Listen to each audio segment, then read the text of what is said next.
Welcome to another video, Purple Political Talk here. In today's video, I will be discussing yesterday, January 6th, 2021, which was a very somber day for America and its democracy. As yesterday, under the direction of President Donald Trump, mounds of protesters and Trump supporters who are supposed to be quote unquote patriots went in, attacked, and sieged the United States Capitol, the seat of power, in a coup attempt and terrorist attack against our own country. It was a domestic terrorist attack, and I really condemn the violence that was held. 4 people died yesterday, and that is something that is very sad to see. Now, this is going to have severe consequences. And even though there's only 2 weeks left of a Trump presidency, the effects are going to be felt forever. And in the immediate future, there will probably be consequences. And they are starting to talk about them. So in today's video, we're going to be analyzing the different consequences that could come towards President Donald Trump, as well talk about what could happen to a lot of these Republican senators who were the designers and the architects of these movements to object to the election, which, in the first part, like, they were probably, they're constitutionally and by law have the full right to object to the election results. And I would have said yesterday, before the turn of events that really made this event a tragedy, I would have said it is completely fine if they do so, as long as they have the facts and they present the evidence. And at the end of the day, it was never going to end up overturning the election results. But the fact of the matter is that even after the fact of this big attack on our democracy, this big attack against our country, attacking our capital, our seat of government, I think that the second objection last night was completely unnecessary, and truly there's going to be a retaliation against those senators that decide this whole process and members of the House, because that was also a big part. So let's get started with the video, and let's talk about this somber day in America. So the first thing for sure is that articles of impeachment or something is gonna end up happening. So the 25th Amendment. Let's just start off with that. So one of the things that's been really talked about, one of the things that most Democratic members of the House and the Senate, as well as some Republican members, are calling on Vice President Mike Pence to invoke the 25th Amendment of the United States Constitution, which he could remove along with the rest of the cabinet, President Trump from office. So this is something that is very, very important and crucial, and to talk about, because if this does end up happening, we could see the cabinet pretty much turn on the president, and I think they have the ground to.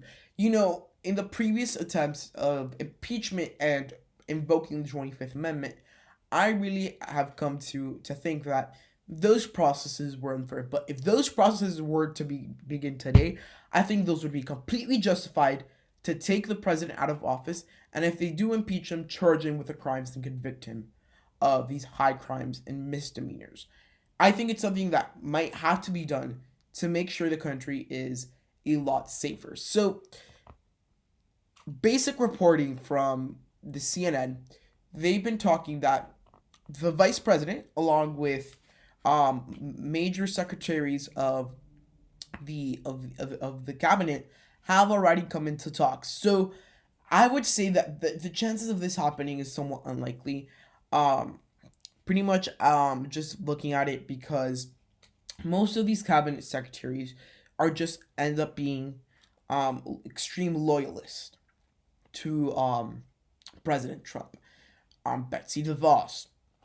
All of these people have been pretty much risen from their departments, coming down. For example, the Department of Defense, pretty much a junior official, pretty much being boosted up to become the senior official in the Department of Defense.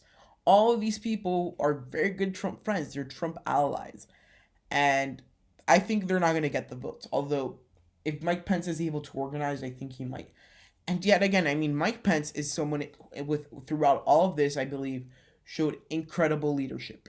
He took command when he needed to, when the president was not, he was being oblivious to it, to all the events happening down in Washington, when the president wanted him to pretty much throw a coup in the middle of Congress. He stood up to the Constitution, and I really commend the vice president for that. It's something that was hard because you also have a lot of these a number of people that are really excited, or the president is promising like we're going to overturn the election.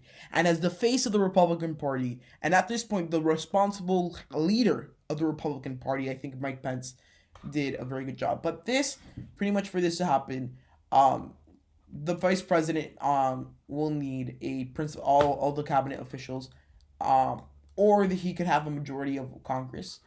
um he could write a letter to the president pro tempore of the Senate and the Speaker of the House, and then to notify them the president has been removed from office.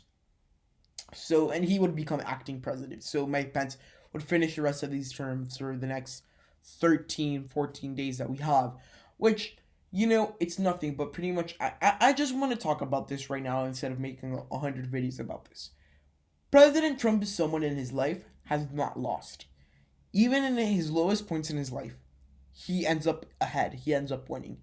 This is, I would say, the first time in his life that he's probably lost and lost heavily. And this is why we're seeing such a big reaction.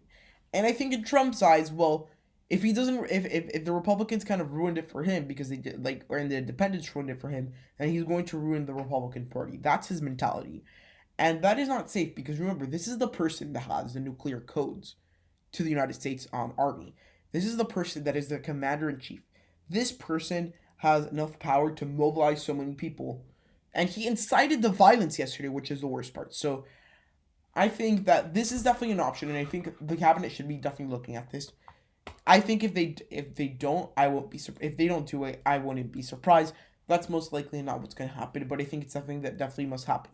So now I'm going to go to the second option, which is something that's a little bit more likely. So I'm on Twitter right now, and I'm showing you guys Representative Ilhan Omar. So I might tell you this. I would say that she is one of the most radical members of the United States House of Representatives.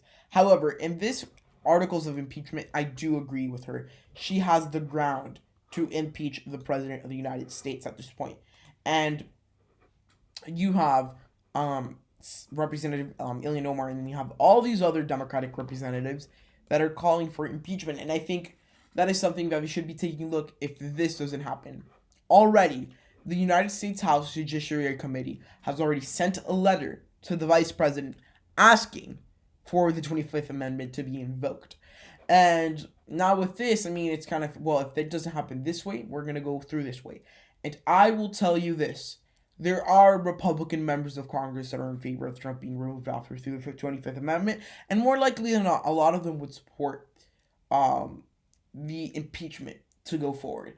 And it doesn't really take that long because I think it's an emergency. They could get this done in 2 to 3 days and have him out of office as soon as January 10th. Give 10 days to Pence to clean up the mess. And I would just say this right now. I mean, these are two options. If Trump is taken out of office, we will be seeing a lot of retaliation based on his groups, the type of people that really did hurt the view of the Republican Party, the people that attacked Congress yesterday. Those people are more likely than not, if Trump is removed from office, going to throw a huge fit that will not be good for American democracy. So this is what we have so far. So now, at a political level, what are the effects? First of all, you're seeing people just turn away from Trump. People in his administration are just isolating. We have already had Stephanie Grisham, the First Lady's chief of staff, has resigned. We have Deputy Chief of Staff has also resigned.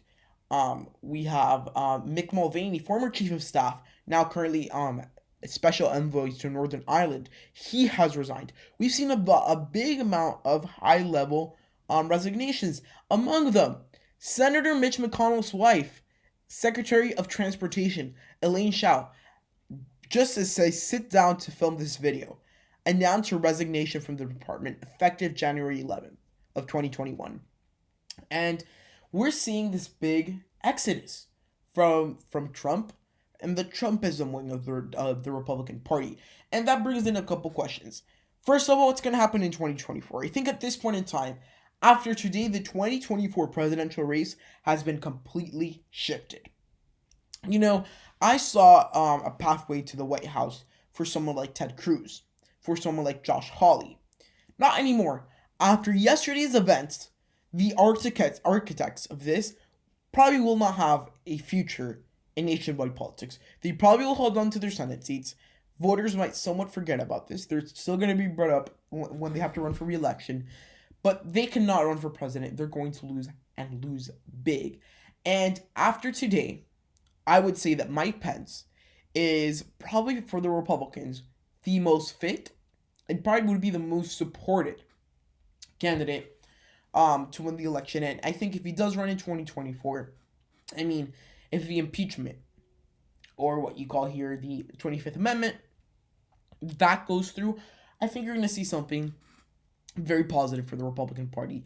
Save these last 24 hours, which have been completely horrendous for the country as a whole, but also has pretty much put the Republican Party in Titanic mode. They are sinking, and everyone's trying to jump off before they go down with the ship. In this case, the ship being Donald Trump, because that ship is sinking very quickly. And truly, these attempts from Ted Cruz and Josh Hawley, I don't think they had some ground to make the objections, but they went through with it even after the Capitol attacks, even after all of that, even after those terrorist attacks on the Capitol, they went through with them because they had presidential aspirations. They did that because Josh Hawley and Ted Cruz wanted to run for president in 2024, and that was going to give them ground to possibly gain the support of these Trump voters after the fact. And I think it's very sad. But now for the Republican Party as a whole, I would say all these states are completely jeopardized, whether it be they're probably going to go further to the left and get away from them getting closer a little bit, and or narrowing down a lot to the point where Florida might be lost, Texas might be lost in the next elections, because if the wrong candidates run, because I think this has been for the Republican Party horrible. And now you're seeing a mass exodus from the party itself. Pretty much Donald Trump destroyed the Republican Party. Like former Speaker John Boehner of the United States House of Representatives tweeted out, the GOP was taking a nap from Romney Republicanism, and this nap has moved into a nightmare, and it's taken over the party. The Trumpism. And at first, most of Trumpism was not as bad, but yesterday was a breaking point. People, representatives who were solidly with the president throughout all of his campaign. Representative Nancy Mace of South Carolina, Representative Adam Kinzinger of Illinois, Mike Gallagher of Wisconsin. These representatives, all of them who supported the president throughout his campaign, they ended up flipping on him because it is insane. And I think those representatives who are taking stands right now against their own party, against the president, are showing immense leadership. And these are leaders who maybe they won't run for president someday. Probably not, because these are House members right now. But they could probably do enough to win a Senate seat. They could probably do enough to get a bigger position in a new Republican administration. And I will tell you this right now. Starting January 20th, 2021, we will see the Republican Party go back to the Republican Party Romney. Whether that be the Trump faction splitting off, but we're going to see the faction of Romney Republicans come up. And I will also commend Mitt Romney yesterday. Mitt Romney yesterday, he did something that, I don't know if you guys saw his speech. He called out everyone by name, and I really commend his leadership yesterday. And I think throughout the day, I mean, it's unfortunately, like Representative Mason said, Donald Trump has pretty much had a very effective presidency in the sense that he was able to get a lot done. But all those things that he was able to get done with yesterday, it got all wiped out. All wiped out. I think the president has pretty much just put a stamp on his legacy, and it would be a big mess, and I would say could arguably be one of the worst presidents in U.S. history because he incited the violence. He pretty much launched a coup attempt on our own country. I think that is completely insane. I think that is completely ridiculous. And I think our country is stronger than this. I think our country can overcome this. And I think our country will be able to do better. So this is it. This is all my thoughts. I mean, I have a lot of thoughts. We're going to see the political outfall from this in the next couple of months when we have some special elections, when we have a couple of these races, when you have Congress pretty much fighting tooth and nail. And now I think, I was thinking that the Republicans, if Trump just kind of didn't do something crazy like this, they were going to have a smooth ride to the presidency in 2024. They're going to have a smooth ride to winning the House majority in 2022. But all of that is gone. All of that is gone. As you have the Trump Republicans pretty much taking over the party. And you have these Romney Republicans who did good in the suburbs, gone. They're independents now. They're a lot of these voters. So what could have been easy for the Republicans to accomplish, Donald Trump destroyed because he lost the election and he's taking it as retaliation. So I think that is something that is rather unfortunate. So I think that's something that we have to take a look at. That is something that we must analyze, and I think it's very unfortunate for the Republican Party because if not, I mean, right now the Democrats have gotten boost, and we're probably going to see a long period of Democratic control from here to 2028. So guys, this is it for this video. So if you liked it or liked the analysis, please give it a huge thumbs up. I'm thinking of donating all ad revenue of this video to organizations that kind of would deal with situations like this, with this terrorist attack. So that's what I'm going to do. I'm going to donate to organization. I'm going to announce that to the community chat. I've decided to do that basically because it's been a very somber day in America. So hope you enjoyed the video. Give it a huge thumbs up. And for more updates, I'm constantly tweeting on my Twitter. Follow me on Twitter at PPT_purple. So thank you guys for watching and goodbye.